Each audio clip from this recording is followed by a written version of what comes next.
உறவுகள் அனைவருக்கும் அன்பான வணக்கங்கள். ஒரு வழியாக காவேரி வந்து காஞ்சிபுரம் வந்து சேர்ந்துட்டாங்க. ஸோ வீடெல்லாம் போய் பார்த்துட்டு வீடு ரொம்ப கம்ஃபர்டபுளாக இருக்குது அப்படின்னு சொல்லிட்டு அந்த புரோக்கர்கிட்டையும் சொன்னதுக்கப்புறமா அப்போ வந்துட்டு எங்கம்மா திங்ஸ் எல்லாம் கொண்டு வரலையா அப்படின்னு கேட்குறாங்க. இல்லை பின்னாடி டெம்போவில் வந்துட்டுருக்கு, நாங்கள் முன்னாடி வந்துட்டோம் அப்படின்னு சொல்லிட்டு இப்போ அவரும் கிளம்பி போயிடுறாரு. இப்போ சாரதாம்மா கிட்ட சொல்லிட்டு சரிம்மா டைம் ஆகுது, நான் குளிச்சுட்டு கிளம்புறேன், அவங்க வந்தாங்கன்னா நீ கொஞ்சம் பார்த்துக்கோமா அப்படின்னு சொல்லிட்டு இவங்களும் ஸ்கூலுக்கு கிளம்பிடுறாங்க. ஸோ அந்த சைடு பார்த்தா பாப்பா வந்துட்டு உட்கார வச்சுட்டு ரொம்ப நேரமாக விஜய் பார்த்துட்டே இருக்காரு. அப்போ குட்டி காவேரியே கேட்குறாங்க, என்னப்பா என்னை எவ்வளோ நேரமாக இப்படி உட்கார வச்சு பார்த்துட்டே இருப்பீங்க அப்படின்னு சொல்லி கேட்குறாங்க. அதுக்கு இல்லைடாமோ, வீட்டில் நீ பாட்டுக்கு இங்கே எல்லாரு கூடயும் இருக்க, நீ சேட்டை பண்ணிகிட்டே இருப்பியா? ஸ்கூலுக்கு போயிட்டு இந்த மாதிரி ஒரே இடத்துல தான் நீ உட்காந்துருக்கணும், அதான் எவ்வளோ நேரம் நீ உட்காந்துருக்கேன்னு நான் உன்னை பார்த்துட்ருக்கேன் அப்படின்னு சொல்லிட்டு விஜய் சொல்கிறாங்க.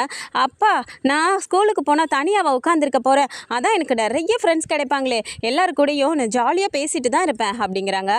அது இல்லைடா, ஸ்கூலுக்கு போயிட்டு நீ அப்போ ஃப்ரெண்ட்ஸ் கூட பேசுகிறதுக்கா போகிற, அப்படிலாம் பண்ணக்கூடாது, அங்கே போனால் கிளாஸ் ஹவர்ஸில் நீ கிளாஸை தான் கவனிக்கணும் அப்படிங்கிறாங்க. அப்போ விஜய் சொல்கிறத கேட்டுட்டு சரி அப்படின்னு சொல்லிட்டு பாப்பாவும் ஒரு வழியாக கிளம்பிடுறாங்க. கிளம்பி காரில் அவங்க வந்துகிட்டே இருக்காங்க.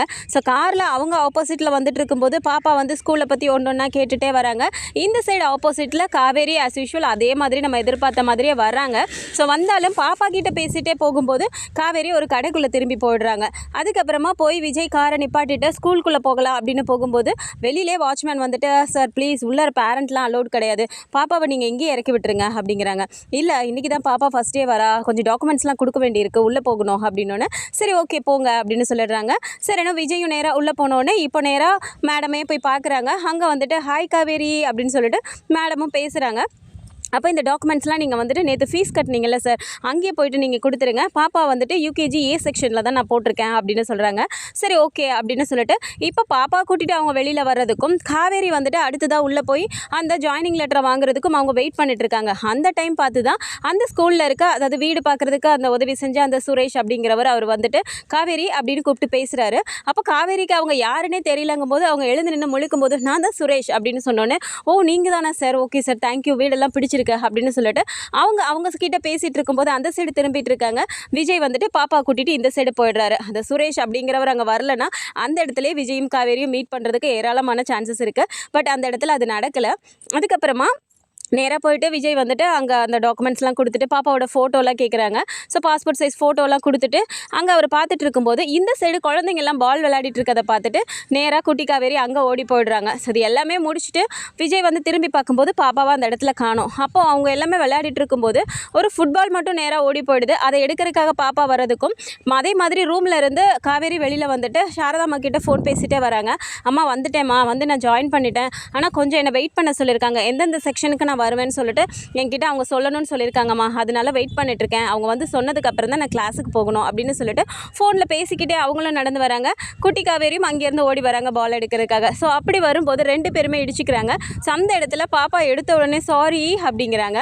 அப்போவே காவேரிக்கு ரொம்பவுமே பிடிச்சி போயிடுது. டக்குன்னு குனிஞ்சு உட்காந்துட்டு ஓ சாரியா, ஓகே விளையாடும் போது பார்த்து கவனமாக விளையாடணும்ல அப்படிங்கிறாங்க. ஓகே ஓகே நானும் ஃபோன் பேசிகிட்டே வந்ததில் உன்னை சரியாக கவனிக்கலடா, நானும் சாரி அப்படிங்கும்போது நீங்கள் என்ன தப்பு பண்ணீங்க, நான் தானே தப்பு அப்படிங்கிறாங்க. திரும்பவும் சாரி சொல்லும்போது காவேரிக்கு ரொம்பவுமே ஒரு மாதிரி இருக்கு. அச்சோ ஓகே ஓகே அப்படின்லாம் சொல்லிட்டு பேசிகிட்டு இருக்கும்போது காவேரியே வந்துட்டு ஆமாம் உன்னோட நேம் என்ன அப்படின்னு சொல்லி கேட்குறாங்க. கரெக்டாக அந்த டைமில் விஜய் வந்துட்டு அம்மோ அம்மோ அப்படின்னு சொல்லிட்டு பாப்பாவை காணான்னு அவர் தேடுறாரு. உடனே பாப்பா இருந்துட்டு அச்சுச்சோ எங்கள் அப்பா என்னை தேடுறாங்க, நான் வரேன் அப்படின்னு சொல்லிட்டு இங்கேருந்து கிளம்பி ஓடிடுறாங்க. ஸோ அங்கே போனோடனே விஜய் வந்துட்டு எங்கடா அம்மு போனேன் அப்படின்றாங்க. இல்லைப்பா அங்கே எல்லோரும் பால் விளையாடிட்டு இருந்தாங்களா, அதனால அங்கே போனேன் அப்படிங்கிறாங்க. இங்கே பாருமா இப்படிலாம் போகக்கூடாது, எல்லோரும் மிஸ்ஸு என்ன சொல்கிறாங்களோ அதை தான் கேட்டு ஒபே பண்ணி நடக்கணும், இந்த மாதிரி நீ அங்கே இங்கே போனீன்னா காணா போயிடுவடா அப்படின்றாங்க. எப்படிப்பா இவ்வளோ பெரிய ஸ்கூலுக்குள்ளார நான் எப்படி காணா போவேன் அப்படின்றாங்க. இல்லைப்பா நான் சொல்கிறத கேட்கணும் அப்படின்னு சொல்லிட்டு இப்போ விஜய் சொல்லும்போது ஓகே அப்படின்றாங்க. சமத்து பாப்பாவா, மிஸ் சொல்கிறத மட்டும் கேட்டு இங்கே இருக்கணும், தேவையில்லாமல் சேட்டை பண்ணக்கூடாது, அங்கே இங்கெல்லாம் ஓடக்கூடாது, உனக்கு எப்போ ப்ளே டைம் இருக்கோ அப்போ கண்டிப்பாக மிஸ் ஒன்று கூப்பிட்டு போவாங்க ஓகேவா அப்படின்றாங்க. சரிப்பா அப்படின்றாங்க. சரி நம்ம கிளாஸுக்கு போகலாமா அப்படின்னு சொன்னோன்னே போகலாம்ப்பா அப்படின்னோடனே நேராக யூகேஜி ஏ செக்ஷன் எங்கே இருக்குது அப்படின்னு சொல்லிட்டு நேராக அங்கே கூட்டிகிட்டு போகிறாங்க. ஸோ அங்கே நிறைய குழந்தைங்கள்லாம் இருக்கும்போது இங்கேருந்து போய் விஜய் போய் பார்த்த உடனே அங்கே வந்துட்டு இன்னும் மிஸ் வரலை அப்படிங்கிறனால அங்கே இருக்க அந்த ஒரு ஆன்ட்டி தான் நின்றுட்டுருக்காங்க. அப்போ வந்துட்டு இந்த மாதிரி பாப்பா இன்றைக்கி நியூ அட்மிஷன் அப்படின்னு சொன்னோன்னே ஓகே சார் கொடுங்க பேகை அப்படின்னு சொல்லி வாங்கிட்டு பாப்பாவை போயிட்டு ஒரு ரவுண்ட் டேபிளில் அங்கே உட்கார வச்சிடுறாங்க. பாப்பாவை உட்காந்துக்கிறாங்க. ஓகேன்னு சொல்லிட்டு பாய் சொல்லி சொல்லிட்டு விஜய் அங்கேருந்து கிளம்பி வராரு. ஸோ கையில் அந்த ஃபைலை எடுத்துக்கிட்டே வந்துட்டு அந்த ஃபைலை அப்படி கையில் இப்படி சுற்றிக்கிட்டே அவர் அந்த சைடு நடந்து வராரு. இந்த சைடு வந்து மேடம் வந்துடுறாங்க. வந்துட்டு இப்போ நீங்கள் யூகேஜி ஏ செக்ஷனுக்கு தான் இப்போ நீங்கள் மார்னிங் கிளாஸ் எடுக்க போகிறீங்க. இப்போதைக்கு நீங்கள் இந்த கிளாஸே பாருங்கள், அதுக்கப்புறமா நான் சொல்கிறேன் அப்படிங்கிறாங்க. உடனே காவேரியும் ஓகே மேடம் அப்படின்னு சொல்லிட்டு கிளாஸுக்கு கொண்டு போய் நானே விடுறேன் வாங்க அப்படின்னு சொல்லிட்டு அவங்க அந்த சைடு இருந்து வந்துட்டே இருக்காங்க. ஸோ இவங்க 2 பேருமே வரும்போது கரெக்டாக விஜய் அந்த ஃபைலை சுற்றிக்கிட்டே வரும்போது அந்த ஃபைல் வந்துட்டு கீழே விழுந்துருது. ஸோ விஜய் இந்த சைடு வராரு, காவேரி இந்த சைடு வந்தோடனே 2 பேருமே வந்துட்டு கரெக்டாக மீட் பண்ணுறாங்க.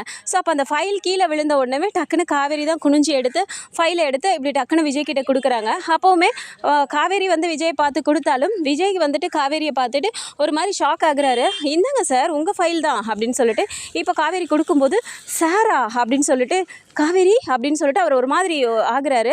டக்குன்னு காவேரி தானே அப்படின்றாரு. அப்போ வந்துட்டு அப்படியே அந்த மேம் பார்க்குறாங்க. ஓ காவேரி உங்களுக்கு ஏற்கனவே தெரியுமா சார் அப்படிங்கிறாங்க. மேடம் இங்கே இப்படி காவேரி அப்படின்னு சொல்லிட்டு அவர் ஒரு மாதிரி ஷாக்லேருந்து மீளாமே இருக்கார். அப்போ வந்துட்டு என்ன காவேரி இவர் உனக்கு தெரியுமா, இன்றைக்கி தான் ஊருக்கு வந்ததா சொன்ன புதுசாக அப்படின்றாங்க. இல்லை மேடம் இவர் யாருன்னே எனக்கு தெரியாது, நாங்களே இன்றைக்கி தான் இந்த ஊருக்கு வந்தோம் அப்படின்னு சொல்லி காவேரி சொல்லிட்டு அப்படி பார்த்துட்டே நிற்கிறாங்க. காவேரி என்ன தெரியலையா உனக்கு அப்படின்னு சொல்லிட்டு இப்போ விஜய் கேட்குறாரு. இல்லை சார் சத்தியமாக உங்களை தெரியல, நீங்கள் இந்த ஊர் தானா அப்படின்றாங்க. அப்போ விஜய்க்கு ஒன்றுமே புரியல. காவேரி என்ன தெரியலையா அப்படின்னு சொல்லி கேட்குறாங்க. சார் தெரிஞ்சா நான் எதுக்காக சார் உங்ககிட்ட கேட்க போகிறேன், சத்தியமாக நீங்கள் எனக்கு தெரியல யாருன்னு, எங்கே இருக்கீங்க நீங்கள் அப்படின்னு சொல்லி கேட்குறாங்க. அப்படியே விஜய்க்கு ஒன்றுமே புரியாமல் இருக்கும்போது காவேரி எதுக்காக இப்படி பேசுகிறா, காவேரி உயிரோடு இருக்காளா அப்படின்னு சொல்லிட்டு அந்த ஒரு ஷாக்கில் இருந்தே விஜய்க்கு வந்துட்டு வெளியில் வர முடியல. ஸோ காவேரி டக்குன்னு ஓகே சார் எனக்கு கிளாஸுக்கு டைம் ஆகுது நான் வரேன் அப்படின்னு சொல்லிட்டு நேராக காவேரி வந்து போயிடுறாங்க. அந்த மேடமும் ஓகே சார் அப்படின்னு சொல்லிட்டு அவங்களும் கிளம்பிடுறாங்க. ரொம்ப நேரமாக விஜய் நின்று அப்படியே காவேரியை பார்த்துட்டே நிற்கிறாரு. அப்போது வாட்ச்மேன் அங்கேருந்து வந்துட்டு சார் பேரண்ட்ஸோட அந்த டைம்லாம் முடிஞ்சு போச்சு சார், ரொம்ப நேரம் உள்ளாரெலாம் இருக்கக்கூடாது, கிளம்புறீங்களா அப்படின்னு சொல்லி சொல்கிறாங்க. ஒன்று விஜய்க்கு வந்துட்டு அப்படியே ஒரு மாதிரி பார்த்துட்டே இருக்கும்போது சார் ப்ளீஸ் சார் மேடம் வந்து என்ன தான் திட்டுவாங்க அப்படிங்கும்போது சரின்னு சொல்லிட்டு அவருமே வெளியில் வந்துடுறாரு. வெளியில் வந்துட்டு கேட்டுக்கு வெளியிலே நின்று அப்படின்னு பார்த்துட்டே இருக்காரு. ரொம்ப நேரம் ஆயிடுச்சு அப்படின்னு சொல்லிட்டு தாத்தா வீட்டிலேருந்து ஃபோன் பண்ணுறாரு. அப்போ ஃபோன் அட்டன் பண்ணி சொல்லுங்கள் தாத்தா அப்படிங்கும்போது என்னப்பா விஜய் பாப்பா ஸ்கூலில் விட்டியா, இவ்வளோ நேரம் ஆச்சு என்னப்பா பண்ணிட்டுருக்க அப்படிங்கிறாங்க. தாத்தா தாத்தா காவேரி காவேரி அப்படிங்கிறாரு. ஆமாப்பா காவேரி தான் ஸ்கூலில் விட்டுட்டியா அப்படின்னோடனே ஐயோ தாத்தா நான் பாப்பாவை சொல்லலை காவேரி தாத்தா அப்படின்றாங்க. அப்போவே தாத்தாக்கு ஒரு மாதிரி ஆகுது. என்னப்பா சொல்கிற, காவேரியா நம்ம காவேரியா அப்படிங்கிறாங்க. ஆமாம் தாத்தா உங்களுக்கு நல்லா தெரியுமா, காவேரி இறந்துட்டான்னு சொன்னீங்க, இப்போ காவேரி வந்து நான் இப்போ பார்த்தேன் தாத்தா, இது பாப்பா ஸ்கூலில் தான் நான் பார்த்தேன் அப்படிங்கிறாங்க. என்னப்பா விஜய் நீ வேறு யாரையாவது பார்த்துருப்ப, காவேரியா இருக்காதுப்பா அது, நீ பார்த்து பேசுனியா, காவேரி உங்ககிட்ட பேசினாளா அப்படின்றாங்க. இல்லை தாத்தா நான் போய் பேசுகிறேன், ஆனால் காவேரிக்கு என்னை யாருன்னே தெரியல, நீங்கள் யாருன்னு சொல்லி என்கிட்ட கேட்குறா தாத்தா அப்படிங்கிறாங்க.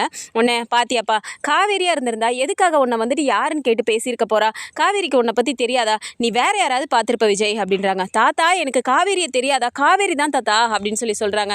இல்லை விஜய் நீ ஏதோ குழப்பத்தில் இருக்கன்னு நினைக்கிறேன், நீ முதல்ல கிளம்பி வீட்டுக்கு வா, பார்த்து கவனமாக வண்டி ஓட்டிட்டு வா அப்படின்னு சொல்லி சொல்கிறாங்க. சரின்னு விஜய்க்கு ஒரு மாதிரியாக இருந்தாலும் சரி நேராக வீட்டுக்கு போகிறாரு. அதுக்குள்ளே அங்கே தாத்தாக்கு ஒரு மாதிரி ஆகிடுது. அப்போது விஜய் வந்து காவேரியை இங்கே பார்த்துட்டான். அப்போது காவேரியும் வந்துட்டு இந்த ஊரில் தான் இருக்காங்களா அப்படின்னு சொல்லிட்டு அவர் ஒரு மாதிரி குழப்பத்திலே உட்காந்துட்ருக்காரு. நேராக பாட்டிக்கிட்ட போய் பேசுகிறாரு ஃபோட்டோக்கு முன்னாடி. பாத்தியா கல்யாணி நீ வந்துட்டு காவேரியும் விஜயும் சேரக்கூடாதுன்னு சொல்லிட்டு நீ பிரித்து வச்ச, கடைசியில் இப்போ விதி வந்து அவங்க 2 பேரையும் சேர்க்குற மாதிரி பண்ணிருச்சு பற்றியா, இப்போது விஜய் கண்ணிலே வந்து காவேரி பட்டுட்டா, இதுக்கு மேலே என்ன பண்ண போகிற கல்யாணி, இப்போயும் வந்து ஏதாவது பிரித்து வைக்க போறியா, என்ன பண்ணுறது, நீ செய்கிறதெல்லாம் செஞ்சுட்டு நீ நிம்மதியாக போயிட்ட, என்ன பாத்தியா விஜய் வந்துட்டு பாப்பாவை வச்சுட்டு தனியாக அவன் கஷ்டப்படுறதையும் காவேரி நினச்சி அழுகிறதையும் நினச்சி ஒவ்வொரு நாளுமே நான் கஷ்டப்பட்டுட்டு இருந்தேன், ஆனால் விதி அவங்க 2 பேர்த்தையும் சேர்க்க போகுது போல கல்யாணி அப்படின்னு சொல்லிட்டு இப்போ பாட்டி ஃபோட்டோவை பார்த்து அவர் பேசிட்டு அங்கே நின்றுட்டு கரெக்டாக விஜய் உள்ளே வராரு. உள்ளே வந்தோடனே வாப்பா விஜய் அப்படின்றாங்க. போய் உட்காந்துட்டு தாத்தா உண்மையை சொல்லுங்கள், காவேரி நிஜமாவே அந்த ஆக்சிடெண்ட்டில் இறந்துட்டாளா அப்படின்னு சொல்லி கேட்குறாங்க. ஏன்பா விஜய் நீ திரும்ப திரும்ப அப்படியே கேட்டுட்ருக்க அப்படின்றாங்க. தாத்தா நான் இன்னைக்கு பார்த்தேன் காவேரியை என்னை பார்க்குறா, ஆனால் என்னை யாருன்னு கேட்குறா தாத்தா அப்படின்றாங்க. அதுதான் விஜய் நானும் சொல்லிட்டு இருக்கேன், காவேரியாக இருந்திருந்தா உன்னை ஏன் யாருன்னு கேட்டிருக்க போகிறா, உனக்கு புரியலையா, உலகத்தில் 7 பேர் ஒரே மாதிரி இருப்பாங்கன்னு சொல்லுவாங்க, இறந்து போன காவேரி மாதிரி இவளும் இருந்திருக்கலாம், நீ போட்டு குழப்பிக்காதப்பா அப்படின்னு சொல்லிட்டு பார்த்துக்கோ அப்படின்னு சொல்லிட்டு அவர் பாட்டுக்கு உள்ளே போய்டுறாரு. விஜய்க்கு அது ரொம்பவுமே கன்ஃபியூஸ்டாக இருக்குது. அதே மாதிரி ஈவினிங் பாப்பாவை கூப்பிட போகும்போது நம்ம கண்டிப்பாக அவங்கள பார்த்து பேசிடணும் அப்படின்னு சொல்லிட்டு நேராக ஸ்கூலுக்கு வராரு. பாப்பா வந்து ஸ்கூல் விட்டு வெளியில் வராங்க. ஸோ வெளியில் வந்தோடனே அப்பா அப்படின்னு சொல்லிட்டு பாப்பா ஓடி வராங்க. வாடா அப்படின்னு சொல்லிட்டு தூக்கி வச்சுட்டு அவர் ஒரு மாதிரி உள்ளே எட்டி எட்டி பார்த்துட்டு நிற்கிறாரு. ஸோ எல்லாருமே வெளியில் போயிடுறாங்க. வெளியில் போனதுக்கப்புறமே பார்த்தா காவேரிக்கு வந்துட்டு கொஞ்சம் அந்த ஜாயினிங் லெட்டர் மூலமாக அவங்க என்னென்ன அந்த ஒர்க்லாம் இருக்கோ அதெல்லாம் கொஞ்சம் முடிச்சுட்டு போகணும் அப்படிங்கிறனால ஆஃபீஸ் ரூமில் அவங்களுக்கு லேட் ஆகுது. ஸோ காவேரி வெளியில் வந்தால் பார்க்கணுன்னு சொல்லிட்டு அவர் ரொம்ப நேரமாக வெயிட் பண்ணிகிட்டே இருக்காரு. காவேரி ரொம்ப நேரமாக வெளியில் வரல. அப்போ வாட்ச்மேன் வந்துட்டு என்ன சார் ரொம்ப நேரமாக நின்றுட்டுருக்கீங்க, யாருக்காகவாவது வெயிட் பண்ணுறீங்களா, எல்லாருமே போயிட்டாங்களே சார் அப்படிங்கிறாங்க. எல்லாருமே போயிட்டாங்களா, இல்லையே நான் அப்போலேருந்து நிற்கிறேனே அப்படின்றாங்க. இல்லை சார் எல்லாருமே போயிட்டாங்க, நீங்கள் கிளம்புங்க அப்படின்னு சொல்லிடுறாங்க. அப்போவே விஜய்க்கு வந்து ஒரு மாதிரி ஆகுது. சரின்னு சொல்லிட்டு வீட்டுக்கு பாப்பா கூட்டிகிட்டு போயிடுறாரு. பாப்பா வந்துட்டு அப்பா இன்னைக்கு ஸ்கூலில் இப்படிலாம் நடந்துச்சு அப்படின்னு சொல்லிட்டு பாப்பா வந்து ஜாலியாக பேசிகிட்டு இருக்கும்போது சரி இப்போ பாப்பாவை நம்ம கான்சென்ட்ரேட் பண்ணணும் அப்படின்னு சொல்லிட்டு பாப்பாவை சொல்கிறத கேட்கணும்னு சொல்லிட்டு அவர் பேசினாலும் இடையில காவேரியோட முகம் அப்படி வந்துட்டு போயிட்டுருக்கு. ஸோ வீட்டுக்குமே போயிடுறாரு. வீட்டுக்கு போனதுக்கப்புறமா அவருக்கு ரொம்பவுமே ஒரு மாதிரி கன்ஃபியூஸ்டாக இருக்குது. திரும்பவும் போய் தாத்தா கிட்டே பேசுகிறாரு. தாத்தா அத்தை நம்பரு இந்த மாதிரி நிவினோட நம்பர் யார் நம்பருமே உங்ககிட்ட இல்லையா அப்படின்னு சொல்லி கேட்குறாங்க. இல்லைப்பா விஜய், நம்ம தான் அப்போவே நம்பர்லாம் மாற்றிட்டோம்லப்பா, அப்போவே அந்த நம்பர் எல்லாமே போயிடுச்சு அப்படிங்கிறாங்க. நான் ரொம்ப பெரிய தப்பு பண்ணிட்டேன் தாத்தா, நீங்கள் சொன்னீங்கன்னு சொல்லிட்டு என் நம்பர்லாம் நான் மாற்றினேன் பார்த்தீங்களா, என்னோடய காண்டாக்ட்ஸ் அதே நான் வச்சுருந்துருக்கணும் அப்படின்னு சொல்லி சொல்கிறாங்க. அப்போவே தாத்தா வந்துட்டு சரிப்பா விஜய் எதுக்கு இப்போ போட்டு குழப்பிக்கிற, அது காவேரியா இருக்காதுப்பா அப்படிங்கிறாங்க. இல்லை தாத்தா எனக்கு ஏதோ உள்ளுணர்வு சொல்லிக்கிட்டே இருக்கு, அது காவேரி தான் எனக்கு நல்லா தெரியும் அப்படின்றாங்க. இல்லைப்பா விஜய் நீ தேவையில்லாமல் குழப்பிட்டு இருக்க அப்படின்னு சொல்லிட்டு தாத்தா இந்த இடத்துல கொஞ்சம் சமாதானப்படுத்த தான் ட்ரை பண்ணுறாரே தவிர காவேரி உயிரோட தான் இருக்கா, பாட்டி தான் அந்த மாதிரி உங்ககிட்ட சொல்லி நாங்களும் அதே மாதிரி சொல்லிட்டோம்ப்பான்னு சொல்லிட்டு இது வரைக்கும் வாயை திறந்து சொல்ல மாட்டேங்கிறாரு. அப்படி அவர் வாயை திறந்து சொன்னாருன்னா அப்போ தான் விஜயோட ரியாக்ஷன் என்ன அப்படிங்கிறது வந்து தாத்தாவுக்கே புரிய வரும். அதே மாதிரி காவேரியும் வேலையெல்லாம் முடிச்சுட்டு வீட்டுக்கு போகிறாங்க. வீட்டுக்கு போனோடனே சாரதாமாவும் அப்படியே எல்லாமே அதை அரேஞ்ச்மெண்ட்ஸ்லாம் பண்ணிட்டு இருக்கும்போது காவேரி போயிட்டு என்னம்மா எல்லாமே எடுத்து வச்சிட்டியா போல இருக்கு அப்படின்றாங்க. ஆமாண்டி முடிஞ்ச அளவுக்கு எடுத்து வச்சிட்டேன், கொஞ்சம் இருக்குடி அப்படின்றாங்க. சரிம்மா ரொம்ப டயர்டாக இருக்குது, ஒரு டீ மட்டும் போட்டு தரியா அப்படின்றாங்க. இதோ போட்டு தரேன்டி அப்படின்னு சொல்லிட்டு போட்டுகிட்டே என்னடி இன்னைக்கு ஸ்கூலெல்லாம் எப்படி போச்சு, பசங்க கூடலாம் நல்லா ஜாலியாக இருந்தியா, என்ன கிளாஸ்க்கு உன்னை போட்டாங்க அப்படின்றாங்க. இன்னைக்கு என்ன யூகேஜி தான் பார்த்துக்க சொன்னாங்கம்மா, எல்லாம் குட்டி குழந்தைங்க தெரியுமா, ரொம்ப ஜாலியாக இருந்துச்சு அப்படின்றாங்க. ஓ சரி நீ சந்தோஷமாக இருந்தால் எனக்கு அதுவே போதுண்டி காவேரி அப்படின்னு சொல்கிறாங்க. அம்மா இந்த ஊரில் நமக்கு தெரிஞ்சவங்க யாராவது இருக்காங்களா என்ன அப்படின்றாங்க. இந்த ஊர்லையா, ஏண்டி இந்த ஊருக்கே நம்ம இன்னைக்கு காலையில் தான் வந்தோம், இந்த ஊரில் நமக்கு தெரிஞ்சவங்க யார் இருக்க போகிறாங்க அப்படின்றாங்க. இல்லைம்மா இன்னைக்கு ஒருத்தர் வந்து என்னை பார்த்துட்டு காவேரின்னு பேர் சொல்லி கூப்பிடுறாரு, என்ன தெரியலையான்னு வேற கேட்குறாரு. எனக்கு அவர் யாருன்னே தெரியலம்மா, அவரை பார்த்தா எனக்கு பார்த்த மாதிரி ஞாபகம் கூட வரல, ஆனால் என்கிட்ட வந்து காவேரினே சொல்லி என்னை கூப்பிடுறாரு, என்ன தெரியலையான்னு கேட்குறாரு. எனக்கு தெரிஞ்சால் தானே நான் தெரியும்னு சொல்ல முடியும், எனக்கு தெரியல அதனால நான் தெரியலன்னு சொல்லிட்டேன் அப்படிங்கிறாங்க. யாருடி அவரு அப்படின்றாங்க. யாருன்னு தெரியாமல் தான் உன்கிட்ட சொல்லிட்டு இருக்கேன், நீ என்ன திரும்பி கேட்டுட்டு இருக்க அப்படின்றாங்க. அப்படியா தெரியலேடி, இந்த ஊரில் நமக்கு தெரிஞ்சவங்க யாரடி இருக்காங்க அப்படின்றாங்க. அதுதாம்மா எனக்கும் தெரியல, ஒருவேளை எங்கேயாவது இருந்தவங்க இந்த ஊரில் இருப்பாங்க போல இருக்கு, அவங்களுக்கு நம்மளை தெரிஞ்சிருக்கு போல இருக்கு அப்படின்னு சொல்லிட்டு காவேரி பாட்டுக்கு அப்படியே கேஷுவலாக சொல்லிட்டு டீயை வாங்கிட்டு உள்ளே போயிடுறாங்க. ஸோ இந்த மாதிரியான கதைக்களம் வந்தால் நல்லா இருக்கும்னு நினச்சிங்கன்னா மறக்காமல் நம்மளோட சேனலை சப்ஸ்கிரைப் பண்ணிக்கோங்க. அண்ட் வீடியோ பிடிச்சிருக்கு அப்படின்னா சின்னதாக லைக்கை மட்டும் கொடுத்துருங்க. தேங்க்ஸ் ஃபார் வாட்சிங்.